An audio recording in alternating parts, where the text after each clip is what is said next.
할렐루야, 반가워요. 또 만났습니다. 할렐루야, 반갑습니다.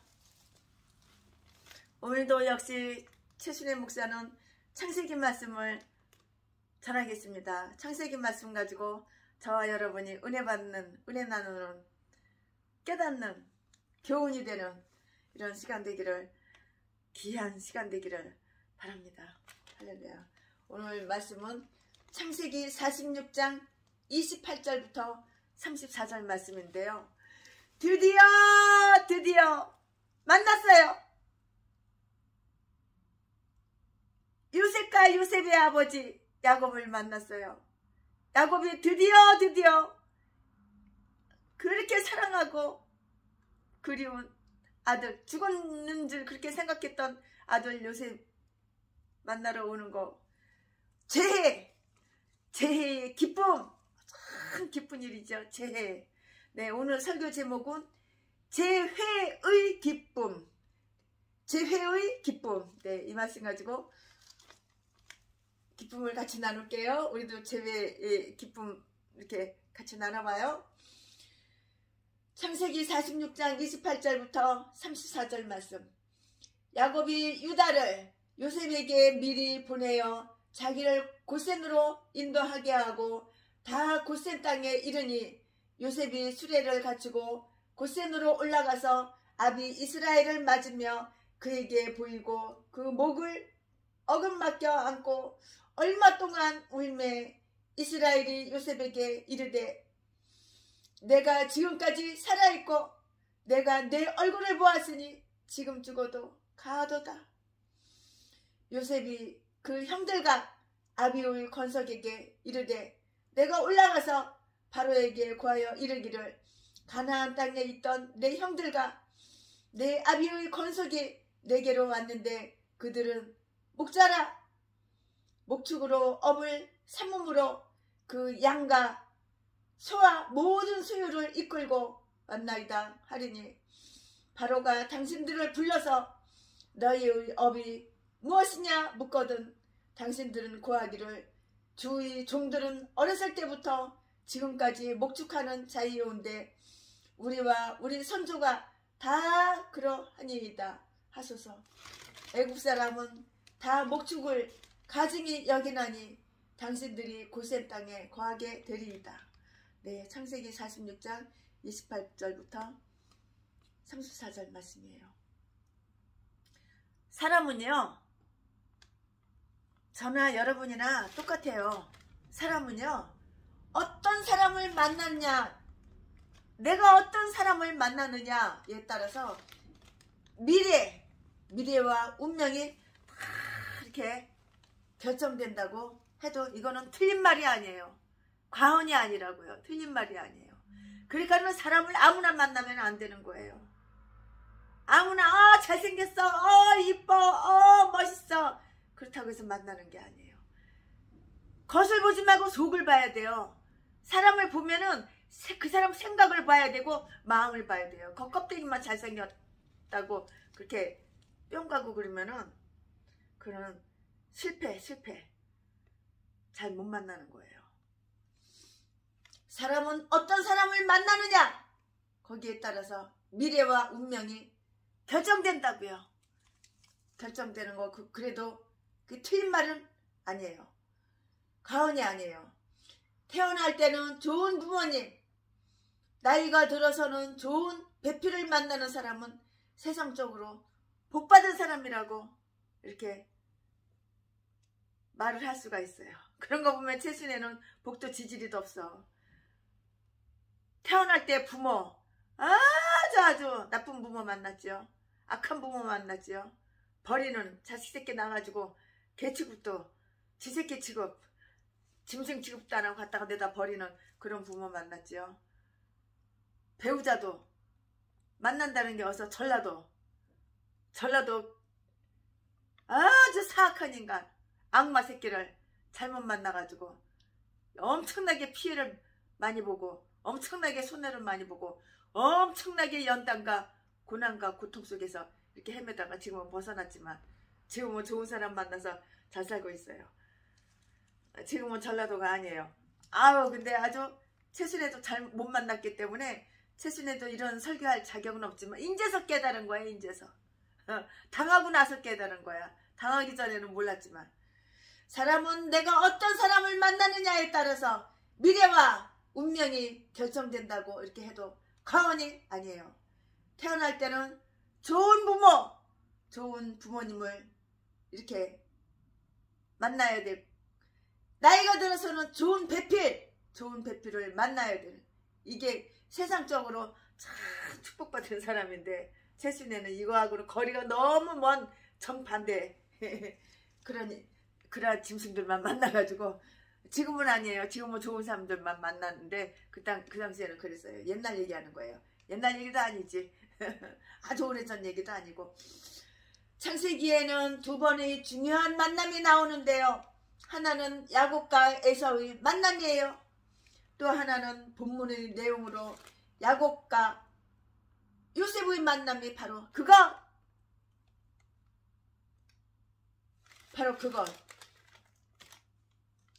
그것이에요. 그런데 야곱과 에서의 만남은 어떤 의미에서 원수, 애니미, 영어로 애니미, 원수끼리 만남이라서 기쁨이 좀 덜할지 모르겠는데 본문의 요셉과 그의 가족들의 만남은 너무나 피차에 그리워했던, 보고 싶어했던, 너무도 사랑했던 그런 사람들끼리 만남이에요. 또 소원했던 만남이기 때문에 그 기쁨은 말로 어떻게 표현을 다 못해요. 말로 다 표현을 못해요. 우리가 하나님께 받은 사랑, 그 크신 사랑을 다 말로다가 표현을 못하듯이 이 사람들도 마찬가지예요. 말로 다 표현을 못해요.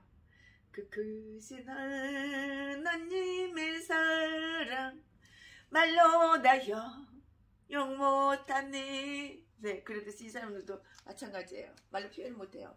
창세기 46장은 야곱이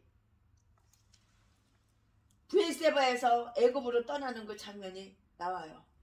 야곱은 여기서 하나님으로부터 이렇게 애굽으로 가라는 확실한 이렇게 말씀을 들었어요. 그리고 그와 함께 가는 70명의 이름이 이렇게 다 이렇게 나열이 이렇게 되어 있어요. 그리고 창세기 46장 3부에 해당하는 본문에는 요셉이 야곱을 영접하는 그 장면이 나오고요. 47장 그 초두에는 바로 왕이 야곱을 영접하는 그 장면이 이렇게 나오고요. 이어서 요셉이 흉년이 들어서 기근이 든 그 때를 지혜롭게 잘 넘기는 그 아름다운 얘기가 다 이렇게 기록이 되어 있어요. 요셉과 바로의 영접. 요셉의 영접. 야곱은 오랫동안 요셉을 못 봤어요. 왜냐면 요셉이 죽었는지 알았잖아요. 왜냐면 형들이 거짓말 시켰잖아요. 속였어.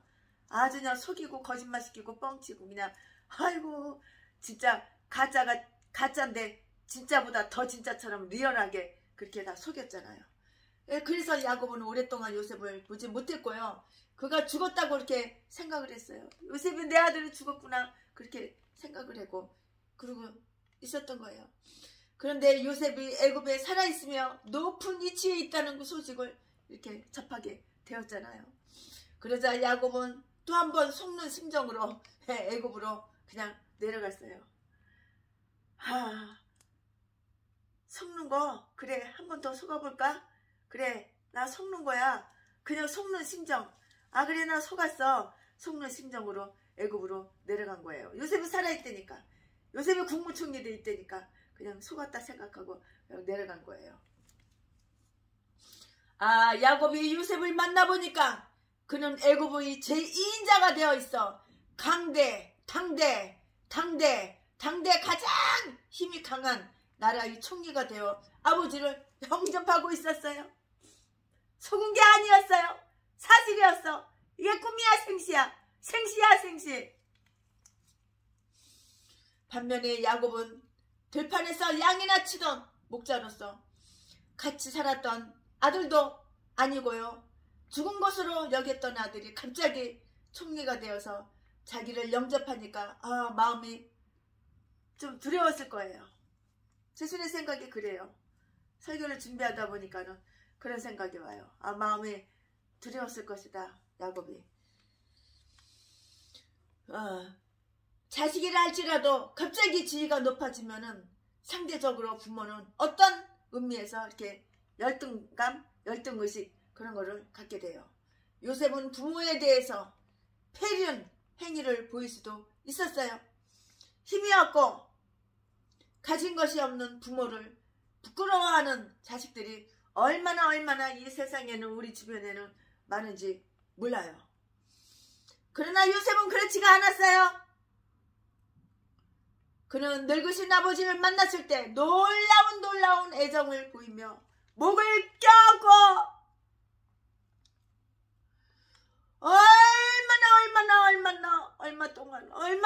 참 동안 목을 껴안고 울었다고요. 29절에 요셉은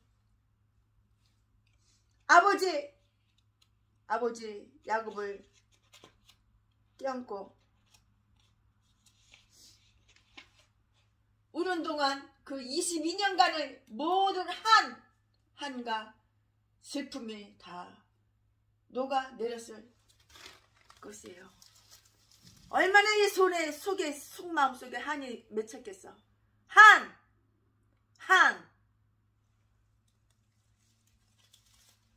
우는 동안 22년 동안 쌓인 그 한, 아버지 목을 끌어안고 우는 동안 그 한이 다 녹아내렸을 거라 그렇게 믿어요. 22년간의 모든 한과 슬픔이 녹아내렸을 것이에요. 요셉이 아버지를 껴안고 한없이 울었던 것처럼 우리가 울어야 할 자리에서 진정으로 울 수만 있다면 남북의 문제는 물론이고 이 세상의 모든 문제들이 해결될 것이에요. 그러나 미련한 인생들이 울어야 할 자리에서 울지 못하여 사회가 이처럼 정말 답답하고 답답해요. 요셉은 하나님 앞에서 아버지를 진정으로 환영하는 큰일을 했다고요. 바로의 영접. 야곱을 영접하는 또 하나의 장면을 창세기 47장에서 우리는 또한 볼 수가 있어요.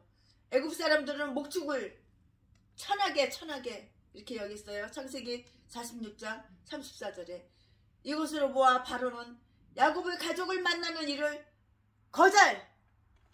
거절했을 만도 해요. 그들이 아무리 요셉의 가족이라 해도 바로의 채통과 이치로 보아서 그들을 만나지 않거나 거칠게, 아주 그냥 하찮게 거칠게 이렇게 대할 수도 있을 거예요. 바로는 애굽에서 존귀와 영광을 홀로 누리는 사람이었어요. 그러나 바로는 야곱을 친절하게 영접하고요. 정중히 대하는 그 애굽에서 가장 비옥한 땅에 정착하도록 이렇게 했어요. 이것은 야곱이 이대하다거나 그에게 어떤 비전이 보아서가 그게 아니에요. 그게 아니고 오직 요셉 때문이었다고요. 요셉은 자기 아버지를 지극히 존중하게 이렇게 여겼어요. 그것이 바로로 하여금 야곱을 친절하게 이렇게 대했던 것이에요. 우리의 가정의 사회를 보면 우리가 부모를 진심으로 우리가 부모를 공경하고요. 사랑하면 주변의 사람들 역시 우리 부모를 존경하는 것을 보게 돼요. 반대로 우리가 부모를 천대하면 다른 사람 역시 우리의 부모를 천대하게 돼요. 요셉이 야곱을 존중히 여기니까 바로 왕까지도 야곱을 정성껏 영접하게 되었어요.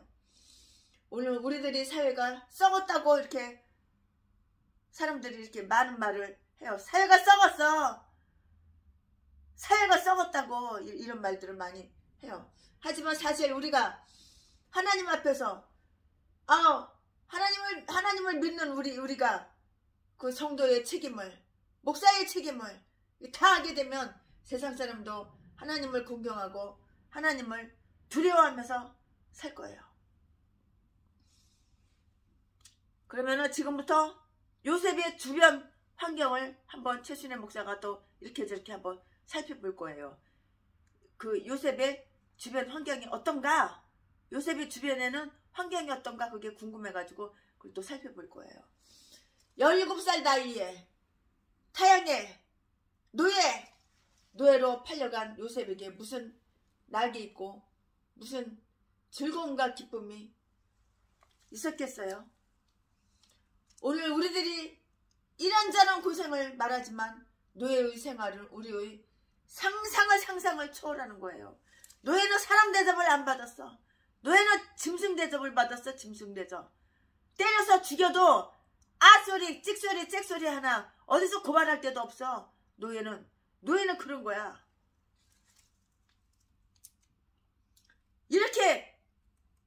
이런 대접을 받는 그 생활이 바로 노예 생활. 노예 생활은 우리의 상상을 초월하는 것이에요. 그 가운데에서도 요셉이 가장 괴로웠던 것은 육신적인 고통이 아니라 마음적인 그 외로웠던 것이었어요. 외로워서 못 살겠어요. 그러나 요셉은 그런 말을 하지는 않았어.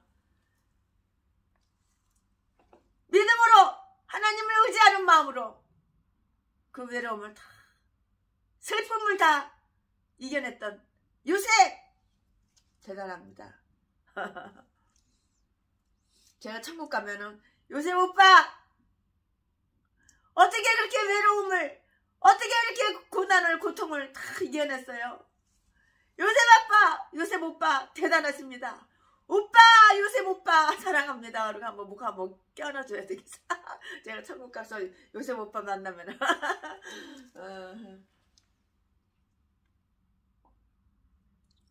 사람이 영적으로 혹은 정신적으로 고독을 느끼게 되면 죽음까지 생각을 하게 돼요.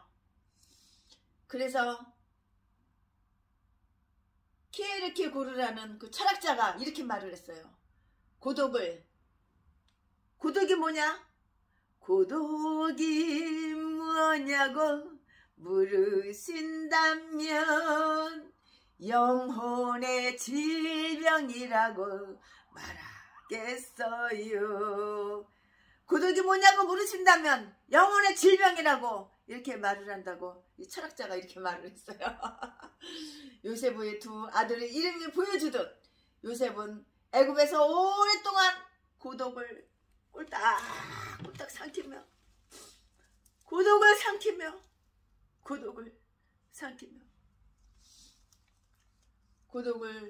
삼키면서 이렇게 살았어요. 노예로 애굽에 팔려가서 17살에 팔려가서 수많은 고통과 오해와 멸시를 받은 끝에 마침내 애굽의 총리가 된 요셉이었지만 총리가 되어서도 그는 이방인으로 소외된 채 고독을 삼켜야만 했다고요. 수많은 날 동안 그는 고향을 얼마나 그리워했을까요? 고향이 그리워도 못 가는 신세. 고향이 그리워도 못 가는 신세가 바로 요셉이었어. 얼마나 수많은 날 동안 요셉은 고향을 그리워했을까요? 마음이 찡합니다. 가슴이 찡해요. 그러는 가운데 바로가 온 제사장의 그 딸을 그에게 아내로 주어서 두 아들을 낳았는데 요셉은 두 아들의 그 이름을 므낫세와 에브라임이라고 이렇게 이름을 지었어요. 므낫세의 그 이름의 뜻은 하나님께서 아비 집의 일을 잊어버리게 하셨다는 그 뜻이고요. 에브라임은 하나님께서 수고한 땅에서昌성하게 하셨다는 그 뜻이에요. 오죽하면은 요셉이 아들을 둘 낳아서 이름을 이렇게 지었을까? 얼마나 한이 맺혔으며 얼마나 고독하고 외로움을 참아내고 견디며 고향에 가고 싶은 그런 마음, 생각하고도 싶지 않은 그 형들의 시기와 질투심에 노예 생활, 노예에게 팔아먹어서 에브라임은 하나님께서 수고한 땅에서 창성하게 하셨다는 그 뜻이에요. 요셉에게는 가족이 생겼지만 아직도 고향에 계신 부모님을 결코 잊을 수는 없는 것이에요. 하나님께서 비록 그를 창대케 하셨으나 그는 젊은 날을 잃어버린 것들을 결코 잊을 수가 없었어요. 어떻게 잊어요? 어떻게 잊어? 잊을 수가 없었어요. 요셉은 고독했어요. 요셉은 고향 형제들과 일가 친척이 한이 없이 그리웠어요. 그가 형들에게 아버지의 안부를 물을 것을 보면은 창세기 45장 3절에 요셉이 특별히 아버지를 그리워했다는 것을 우리는 알 수가 있는 거예요. 얼마나 요셉이 아버지를 그리워했을까? 아버지 야곱이 얼마나 요셉을 특별히 사랑해서 채색옷만 입혔어. 얼마나 사랑했는지. 금이야 옥이야. 다른 자식들과 차별을 줬어. 차별을. 요셉은 눈물의 사람이었어요. 형들에게 노예로 팔림을 당할 때 형들을 바라보며 얼마나 울었는지요. 그뿐만이 아니라 형들이 자기를 바라보며 시기와 멸시와 천대를 할 때도 한없이 울었을 거예요. 노예한테 팔려갔을 때 얼마나 요셉이 울었을까요? 형들이 구덩이에다가 쳐넣었을 때 얼마나 울었을까요? 안 봐도 뻔할 뻔짜야. 버림받았잖아. 버림받았어. 아버지는 그것도 모르고 요셉이 죽었는지 알고 형들이 거짓말 시키고 속여가지고 형들이 자기를 바라보며 시기와 멸시와 천대를 할 때도 한없이 울었을 거예요.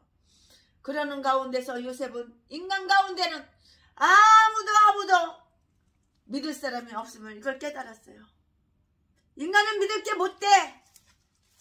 가식적인 사랑, 자기 이익을 위해서, 자기 유익을 위해서 사랑해주는 척만 하는 거지. 진정한 사랑은 하나님 아버지 외에는 없는 거예요. 영원한 사랑은 하나님 아버지밖에 없는 거야. 인간들은 내가 처먹으려고 남의 거 거저 공짜로 쉽게 사기 쳐먹으려고, 등 쳐먹으려고, 핏바라 쳐먹으려고 사랑해주는 척, 관심 가져주는 척 하는 거지. 진실한 사랑은 예수 그리스도 하나님 외에는 없어요. 그 크신 하나님의 사랑 말로 다 형용 못하네. 남편이 아내를 믿고 아내가 남편을 믿는다고 하지만 인간의 불성실성 때문에 서로를 믿을 수 없거니와 환경의 지배를 받고 능력의 한계가 있기 때문에 인간 가운데 끝까지 믿을 사람은 없는 거예요. 끝까지 믿을 사람은 없는 거예요. 최순애 목사는 하나님만 믿어요. 하나님 외에 또 혹시 그 다음 타자, 다음 순서 누구냐? 그리고 우리 장로님들 믿어요. 장로님들은 저 배반한 적 없어요. 우리 장로님 중에는 저와 친구를 20년을 넘게 한 친구가 있어요. 변함없어요. 20년 넘는 세월 동안 변함없이 아껴주고 사랑해주고 믿어주고. 아내가 남편을 믿는다 그러고 남편이 아내를 믿는다고 하지만 인간의 불성실함 그 때문에도 서로를 믿을 수 없거니와 환경의 지배를 받고 능력에 한계가 있기 때문에 인간 가운데는 끝까지 믿을 사람은 한 명도 없는 거예요. 요셉은 형들의 배신으로 인하여 이 놀라운 진리를 일찍이 터득한 사람이에요. 이로 인하여 요셉의 믿음은 더욱 커지고요. 하나님을 믿으며 오직 그분만을 의지하는 믿음의 사람이 되었어요. 창세기 42장 24절을 보니까 요셉은 형들을 감옥에 넣고 울 곳을 찾았다고 했어요. 또 아우 베냐민을 만났을 때에도 밖으로 뛰어나가서 대성통곡을 했어요. 그리고 본문을 보니까 아버지 야곱을 만났을 때도 한없이 이렇게 울었다고 했어요. 고독과 눈물은 인간의 가장 약하고 그늘진 부분이에요. 그러나 요셉은 오히려 고독했기 때문에 하나님, 오직 하나님 한 분만 바라볼 수밖에 없어요. 하나님 한 분만 바라보는 것이 이게 복된 내 인생, 내 삶이라고. 많은 사람들이 자기의 환경을 원망해요. 아, 누구 때문에 내 신세가 이렇게 됐어. 아, 누구 때문에 내 팔자가 이렇게 더럽게 됐어. 아, 누구 때문에 내가 이렇게 거지가 돼가지고 쪽박을 찼어. 이런다고. 근데 누구 때문이 아니야. 수많은 사람들이 자기의 환경을 원망해요. 그럴 때마다 우리는 요셉을 생각해야 될 것이에요. 열악한 환경을 말하자면 요셉보다 더한 열악한 환경에 있는 사람은 없어요. 다 찾아봐. 없어. 열악한 환경을 말하자면 요셉보다 더한 열악한 환경에서 사는 사람은 없다고요. 그럼에도 불구하고 요셉은 그 환경을 통해서 하나님께 더 가까이 나아갔으니 요셉이야말로 위대한 용장이요. 훌륭한 사람이 아닐 수가 없어요. 요셉은 온유한 사람이었어요. 온유한 사람. 최순애 목사도 온유한 사람, 온유하신 목사님들만 뽑아가지고 이역시 개척사금 다 줬어. 혈기 부리고 짜증 부리고 갑질하고 성질 더럽고 잘난 척하고 교만하고 오만한 개목사들, 전라도 똥개들, 쓰레기들, 제비목사 새끼 이딴 것들한테는 돈 10,000원짜리 하나도 안 주고 온유한 목사님들에게는 최순애 목사가 뽑고 찾고 찾아서 이역시 개척자금 다 주고 건물 하나씩 다 주고 차 하나씩 다 주고 할렐루야. 온유한 게 얼마나 내 성품이 온유한 게 얼마나 중요한지 몰라요. 내 성품이 온유한가 안 온유한가 내가 나를 한번 점검해 보시기 바랍니다. 요셉은 온유한 사람이었어요. 온유한 사람이란 부드러운 사람이라는 것보다는 다른 사람의 유익에 나의 이익, 나밖에 모르는 이익이지. 나만 잘 처먹고 나만 잘 살고 남의 피 같은 돈 거저 공짜로 쉽게 뜯어가지고 그게 아니라고.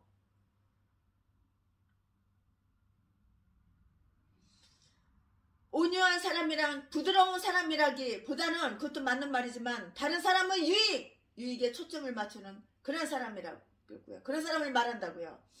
다른 사람의 영적인 삶에 초점을 맞추고요. 그 사람을 구원함에 이르게 하는 사람이 바로 온유한 사람이에요. 겸손하고 온유한 자가 이게 바로 목사의 자격이 있는 거야. 겸손하고 온유한 성품의 소유자가 이게 바로 하나님 믿는 사람, 복받을 사람이라고.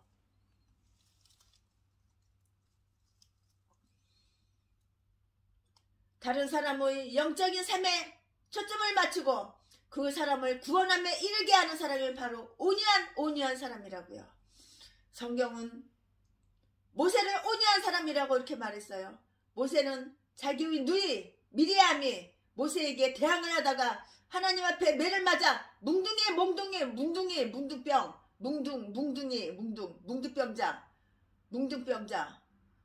뭉둥이가 되었을 때 즉시 하나님 앞에 무릎을 꿇고 기도하면서 하나님의 종인 자기에게 대항하는 미리암을 위해서 이렇게 기도를 했어요. 요셉은 형들을 만났을 때 22년 전에 자기를 팔아버린 과거에 대해서 한마디 말도 묻지도 않고 따지지도 않고 당신들은 나의 형입니다. 당신들이 나를 이곳에 팔아 넘긴 것은 판 것은 하나님이 하신 일입니다. 이렇게 말을 했어요. 요셉은 형들을 형으로 아버지로 그대로 그냥 받아준 거예요. 이것이 요셉의 위대한 면이라고요. 야곱의 환희 130살 130살에 애굽에서 온 130살에 애굽에 온 가나안에서 애굽까지 마차를 타고 온 130살에 애굽에 온 야곱은 그곳에서 17년을 더 살다가 147살 147살에 세상을 떠났어요. 야곱은 자기 연민에 빠져있는 사람이었어요. 자기를 불쌍하게 생각한 사람이 있었다는, 자기를 불쌍하게 생각한, 내가 나를 불쌍하게 생각한 그런 사람이었다는 그런 말뜻이에요.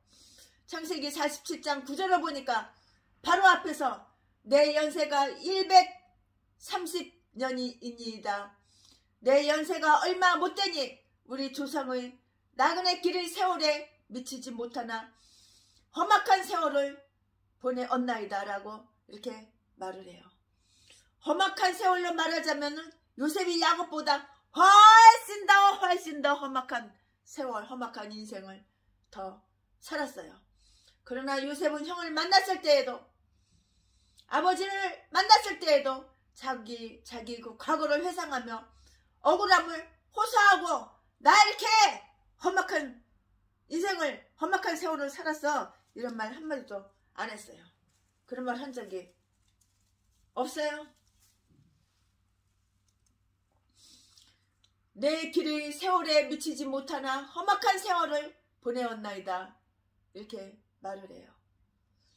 내 연세가 130년이니이다. 내 연세가 얼마 못되니 우리 조상의 나그네 길의 세월에 미치지 못하나 험악한 세월을 보내었나이다 라고 이렇게 말을 해요. 험악한 세월로 말하자면 야곱보다는 요셉이 훨씬 더 험악한 세월을 살았잖아. 번데기 앞에서 주름 잡아? 그러나 요셉은 형을 만났을 때에도, 아버지를 만났을 때에도 자기의 각오를 생각하면서 억울함을 호소하면서 이렇게 험악한 인생 살았다고 그런 말 한마디도 했다는 그런 성경 말씀 아무리 뒤져봐도, 책을 뒤져봐도 없어요. 하나님의 사람은 다른 사람을 향하여 원망하는 말을 하지 않아요. 야곱은 아직도 믿음이 연약한 그런 사람이에요. 야곱은 형 에서를 속였잖아요. 그 결과 집을 떠나서 20년간 외삼촌 라반의 집에서 머슴살이, 종노릇 머슴살이 하면서 아내를 얻는 일에도 속았고 품삯도 속았어요. 이렇게 속았고 저렇게 속았고. 내가 다른 사람 속이면 나도 속는 거야. 하나님은 공평하신 하나님이야. 내가 심은 대로, 내가 뿌린 대로 그대로 거두는 거야. 그거 몰라? 그리고 타향살이를 하는 동안 어머니가 벼시하였고 사랑하는 아내 라헬도 죽었어요. 요셉의 아들들을 본 그 야곱은 자기의 이와 같은 옛일을 회상했어요. 창세기 48장 7절. 야곱에게 요셉은 잃어버린 자였어요. 시므온은 애굽의 인질로 잡혀 있었고 베냐민까지 애굽에 데려가야 한다고 했을 때 야곱은 전멸했어요. 그러나 지금 야곱은 죽었던 아들도 감옥에 있던 시므온과 베냐민까지 만나게 되어 한없이 기쁨에 젖어 죽어도 한이 없다고 이렇게 말을 해요. 30절. 이제 그의 과거는 지나갔어요. 과거는 지나간 거야. 라헬은 죽었지만 그녀가 낳은 두 아들,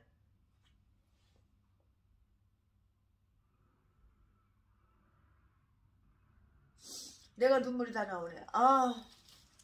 최신의 목사가 설교 준비하면서 눈물 한바탕 쏟고 설교하면서도 눈물이 쏟아지네.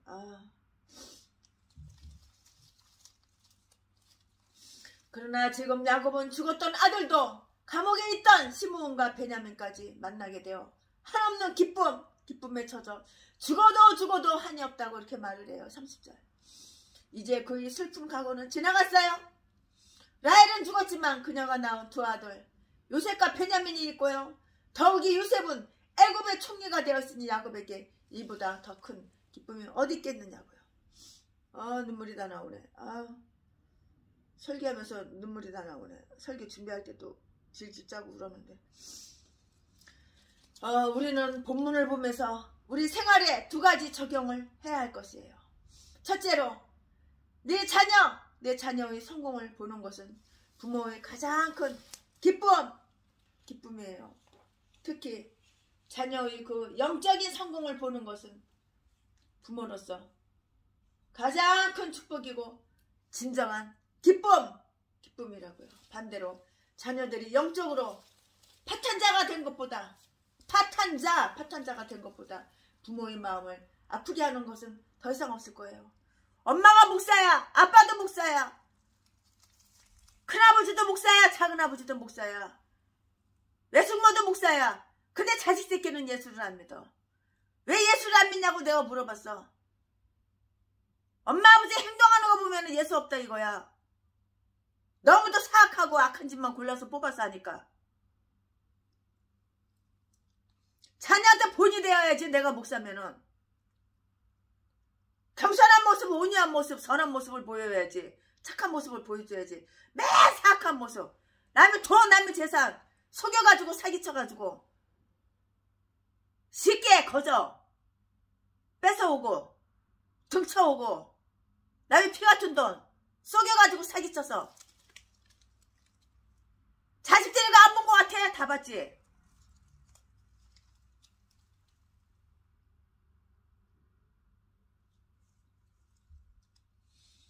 자녀의 영적인 성공을 보는 것은 부모로서 가장 큰 축복이며 진정한 기쁨이에요. 반대로 자녀들이 영적으로 파탄자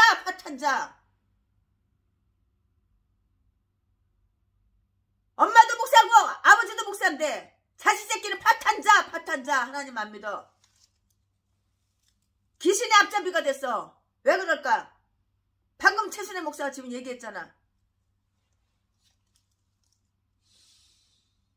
자녀들이 영적으로 파탄자가 된 것보다 부모의 마음을 아프게 하는 것은 없을 거라고 그렇게 저는 생각을 해요. 개인적으로. 자녀된 자는 부모를 공경해야 돼요. 자녀를 정말로 사랑한다면 부모를 사랑하는 법을 가르치되 잘못된 방법으로, 미끄러진 방법으로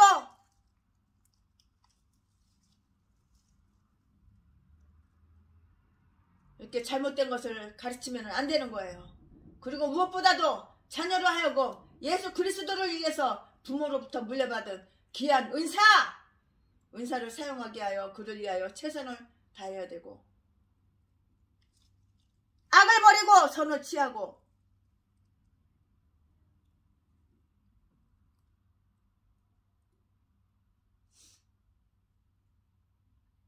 귀한 은사를 사용하게 하며 그를 위해서 최선을 다해야 그래야 되는 거예요. 또한 성취할 수 있는 모든 것을 이루게 하여 예수님의 발 앞에 성공의 면류관을 놓아드리고요. 그에게 영광을 돌리게 이렇게 가르쳐야 되는 거예요. 내가 부모면 내 자식을 그렇게 가르쳐야 되는 거야.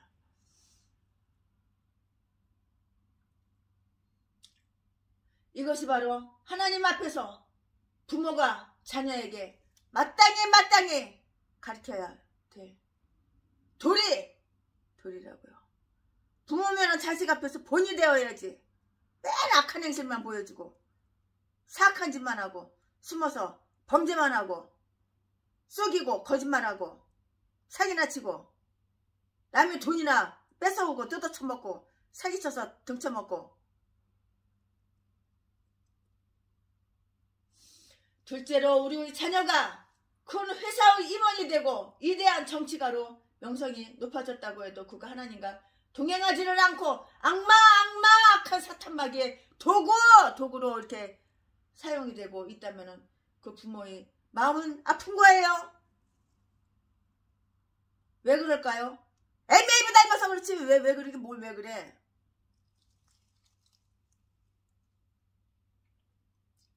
야곱의 기쁨은 요셉의 육신적 성공보다 그가 하나님 앞에서 산 것이, 그게 더 마음에 훨씬 더 기뻤을 것이라고 이렇게 믿어져요.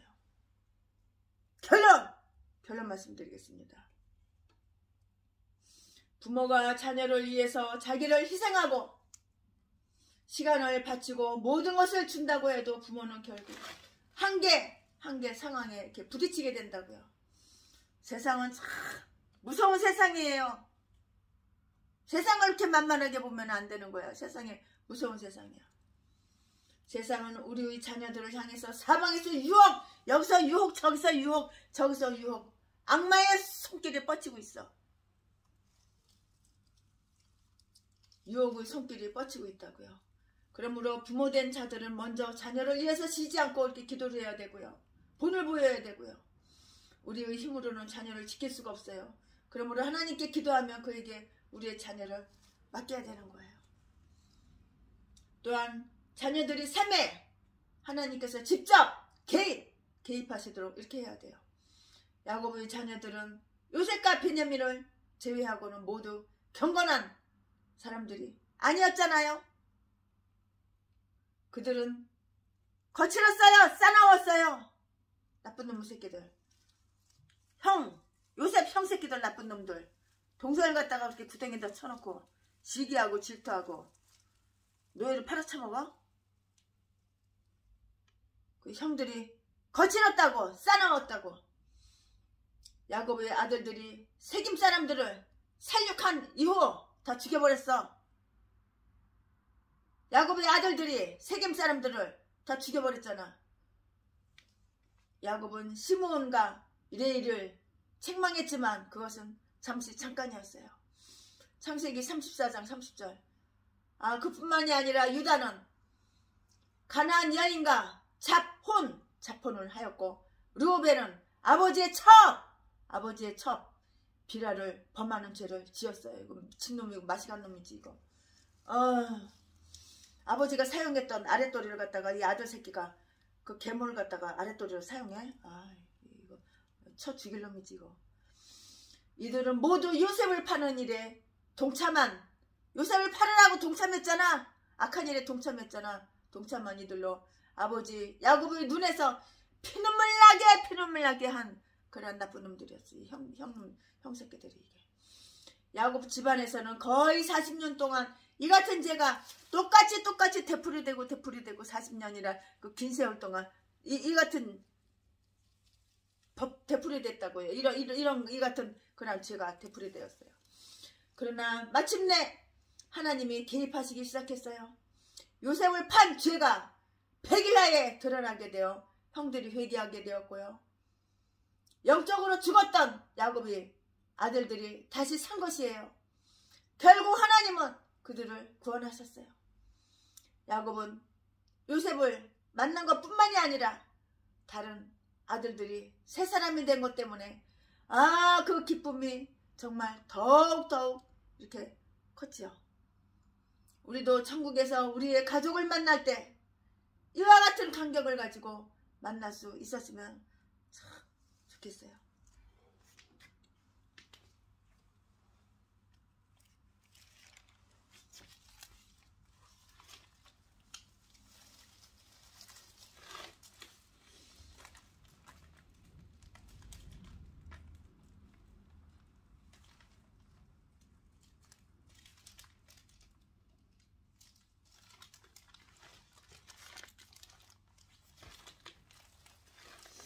나 맡은 본분은 구주를 높이고 문 영원 구원 받도록 잘 인도함이라.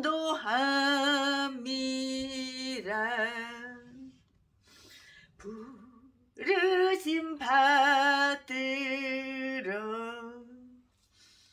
내 형제 섬기며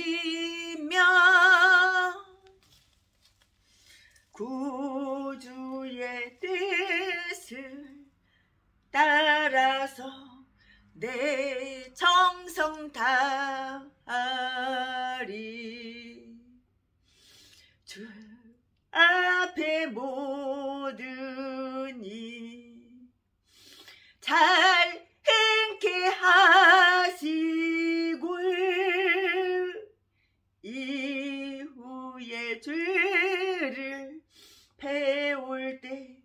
상 받게 하소서. 나 항상 깨어서 늘 기도드리며 내 믿음 변치 않도록 날 도와주소서. 아멘. 여기는 바닷가예요. 오늘은 태풍처럼 바람이 엄청나게 세게 불어요. 거의 태풍처럼. 여기 바닷가라서 그런지. 근데 오늘이 서울이 보니까는 영하 14도예요. 오늘이 12월 23일. 오늘이 12월 23일인데 오늘이 12월 23일인데 바람이 엄청나게 많이 불고 서울은 영하 14도인데 여기는 영하 6도 돼요. 영하 6도 돼요. 그리고 보일러를 막 틀어놓고 더워가지고 창문을 열어놨더니 조금 좋아요. 나 맡은 본분은 구주를 높이고 문 영혼 구원 얻도록 자 인도함이라.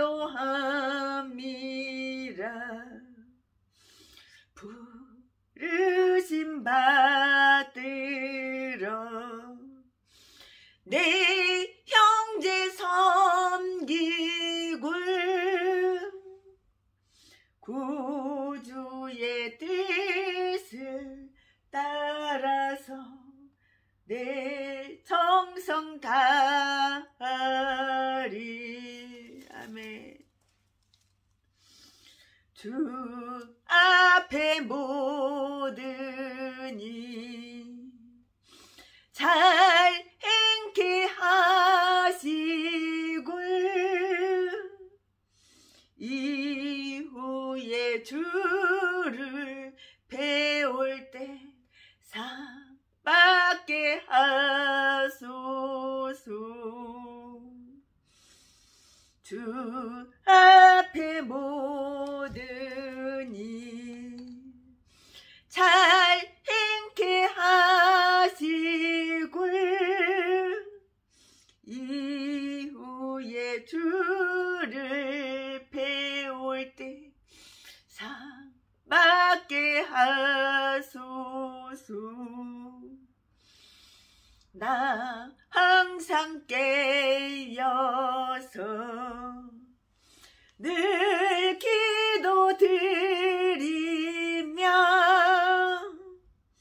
내 믿음 변치 않도록 날 도와주소서. 아멘. 할렐루야. 아, 참 설교하다가 울보가 돼서 울면서 설교했네요. 마음에 감동되고 감격스럽고. 요셉처럼 이렇게 착한 남자가 어디 또 있을까? 요셉처럼 이렇게 진실하고 정직하고 이렇게 사랑이 많고 배려하고 이렇게 마음이 넓은 남자가 어디에 또 있을까? 여러분, 요셉 같은 남자를 찾아서 결혼하시기 바랍니다. 요셉 같은 아들을 키우시기 바랍니다. 할렐루야. 축복합니다.